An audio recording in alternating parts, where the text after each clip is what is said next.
Hi hello friends, நான் உங்கள் உதய். நம்ம இப்போ தான் புதுசாக சேனல் ஆரம்பிச்சிருக்கோம்.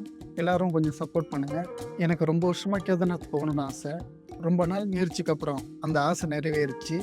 அப்படி நாங்கள் போயிட்டு வந்த கேதார்நாத் பயணத்தை தான் இந்த வீடியோவில் பார்க்க போகிறோம்.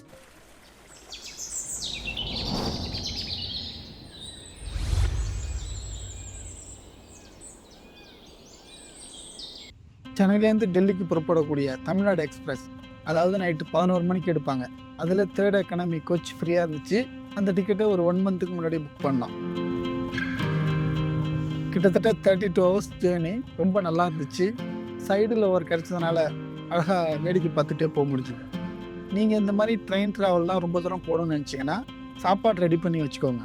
நம்ம கேதார்நாத் போகிறதுக்கு பிளான் பண்ணியிருக்கிறது எப்படின்னா, Chennai to Delhi, Delhi to Haridwar, Haridwar to Sonprayag, அப்புறம் அங்கேருந்து கௌரிகுண்ட், அப்புறம் நடந்து போய் கேதார்நாத். இப்படி தான் பிளான் பண்ணியிருக்கோம்.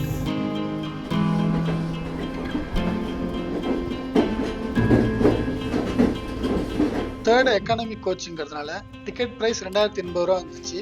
ஸ்லீப்பர்னா 1000 ரூபாயிலே இருக்குது. ஆனால் நம்ம கொஞ்சம் முன்னாடியே இதெல்லாம் புக் பண்ணணும். அப்போ தான் ஸ்லீப்பர் கோச் கிடைக்கும். தூரம் போக போக தமிழ் நம்ம காதலை விட ரொம்ப கம்மியாச்சு.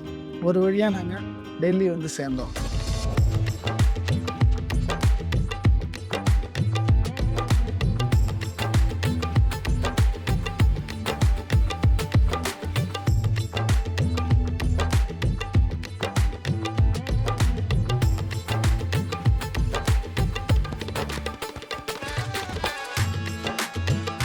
நம்ம டெல்லியிலேருந்து ரிஷிகேஷ் போயும் கேதார்நாத் போகலாம்.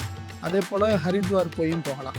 நாங்கள் ஹரித்வார் போகலான்னு பிளான் பண்ணியிருந்தோம். அதனால் டெல்லியிலேருந்து ஹரித்வாருக்கு பஸ் ஏறினோம்.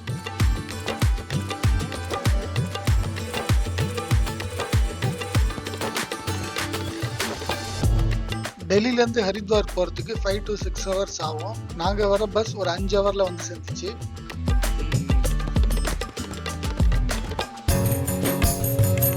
அங்கே போய் சேர்ந்ததுக்கப்புறம் தான் ஒரு ஷாக்.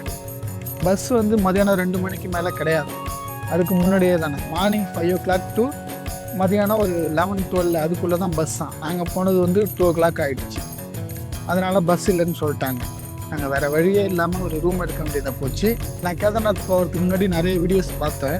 ஆனால் அதில் யாருமே மென்ஷன் பண்ணல இது போல் ஹரித்வார்லேருந்து பஸ் கிடையாது அப்படிங்கிற மாதிரி. அதனால் எங்களுக்கு அதை பற்றி தெரியலை. போய் பார்த்ததுக்கப்புறம் தான் இந்த மாதிரி ஒரு பிரச்சனை இருக்கிறது தெரியுது. அதனால் நீங்கள் கேதார்நாத் போகணுன்னு பிளான் பண்ணி வந்தீங்கன்னா ஹரித்வாரில் ஸ்டே பண்ணணுன்னு வந்தால் பிரச்சனை கிடையாது. சப்போஸ் டைரெக்டாக போகணுன்னு நினச்சிங்கன்னா அந்த டைமுக்குள்ளே வந்து போகிற மாதிரி பார்த்துக்கோங்க. டெல்லி ஹரித்வார் ரெண்டுத்துலேயுமே பார்த்தீங்கன்னா இந்த மாதிரி ஆட்டோஸ் தான் அதிகமாக இருக்கும். பக்கத்தில் இருக்கிறது என் ஃப்ரெண்ட் சதீஷ். நான் கேமரா எடுக்கிறேன். நான் தான் உதய்.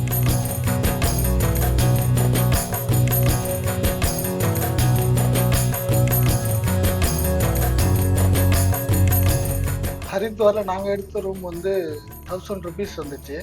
நாளைக்கு காலையில் 5 மணிக்கு தான் பஸ்ஸுங்கிறதுனால ஹரித்வாரில் இருக்கிற அந்த கங்கை நதியை சுற்றி பார்க்கலான்னு போனோம். அப்படியே அந்த நதிக்கரை ஓரமாக நடந்து போயிட்டு இருந்தோம். இங்கே வந்து பார்த்தீங்கன்னா இந்துவோட முக்கியமான புனித நதியாக கருதப்படுறது வந்து கங்கை. அதனால இங்கே வந்து கேன் அது போலலாம் விற்கிது. நம்ம வேணும்னா கங்கையிலேருந்து தண்ணியை பிடிச்சி வீட்டுக்கு எடுத்துகிட்டு வந்து வச்சுக்கலாம். அந்த மாதிரி நிறைய பேர் வாங்கிட்டு போகிறாங்க. நாங்களும் அது போல வாங்கினோம். கங்கை நதி பார்த்தீங்கன்னா இமயமலையிலேருந்து உருவாகுது. இங்கேருந்து பிரிஞ்சு தான் இதுக்கப்புறம் தான் காசி அந்த மாதிரி இடத்துக்குலாம் போகுது. நிறைய இந்துக்கள் பார்த்தீங்கன்னா இங்கே வந்து குளிக்கிறத வந்து ரொம்ப புனிதமாக கருதுறாங்க. அந்த கரையோரத்தில் நம்ம போகிறப்போ ஃபுல்லாக பார்க்க முடியுது இவ்வளோ பேர் குளிக்கிறத. ஆனால் இங்கே யாருமே வந்து துணிலாம் துவைக்க மாட்டாங்க. அந்த அளவுக்கு புனிதமாக இந்த நதியை பாதுகாக்கிறாங்க. அப்படியே அந்த கரையோரம் ரொம்ப தூரம் நடந்து சுற்றி பார்த்துட்டு அங்கே ஒரு குளியலை போட்டோம்.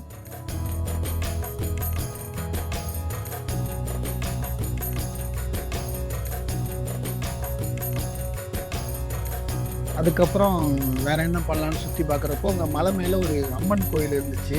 சரி, அந்த கோயிலை போய் பார்க்கலான்னு சொல்லிட்டு நானும் என் ஃப்ரெண்டும் போனோம். அந்த கோயிலுக்கு நம்ம மலை மேலே ஏறி நடந்து போகலாம், இல்லை ரோப் கார்லேயும் போகலாம். சரி, ரோப் காரில் போய் பார்ப்போம்னு சொல்லிட்டு ரோப் காரில் ஏறினோம். இந்த ரோப் காரில் போகிறதுக்கு பர்சனுக்கு 200 சார்ஜ் பண்ணுறாங்க.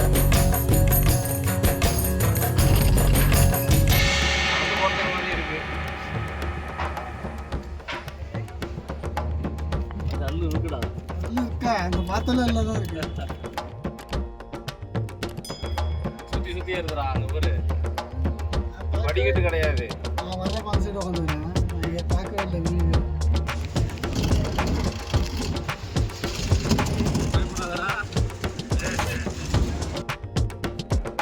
அதுக்கப்புறம் அந்த கோயிலில் போய் அந்த அம்மனை தரிசிச்சுட்டு வந்தோம்.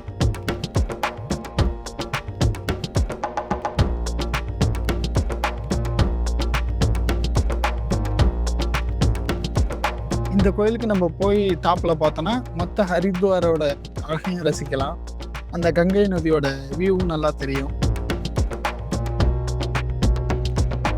இந்த கங்கை நதி கரையோரம் நிறைய கடைங்க இருக்கு.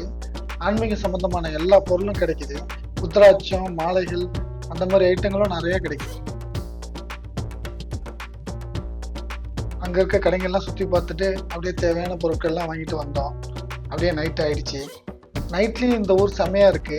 எல்லா நாளும் இப்படிதான் இருக்குமா விழா கோலமா?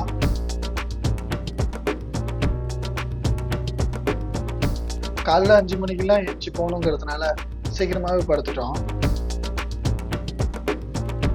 காலையில 5 மணிக்கெல்லாம் எழுச்சி பஸ் பிடிச்சி நம்ம பயணத்தை தொடர ஆரம்பிச்சோம். இந்த வழியில அடிக்கடி நிலச்சரிவு ஏற்படுமா? 2-3 நாள் கூட பஸ் போகாம தடைப்படுமா? ஹரித்வார் டு சோன்பர்யாக் இது வந்து மலைப்பாதையிலே ஃபுல்லா போற மாதிரி இருக்கும். ஒரு பக்கம் மலை இருக்கும், இன்னொரு பக்கம் பார்த்தீங்கன்னா பள்ளமா இருக்கும். அதனால போறதுக்கு ரொம்ப பயமா இருக்கும். ஆனா அதுவும் ஒரு மாதிரி நல்லா தான் இருந்துச்சு. இதுக்கப்புறம் உள்ள நம்மளோட பயணத்தை பார்ட் 2 வீடியோல பார்ப்போம்.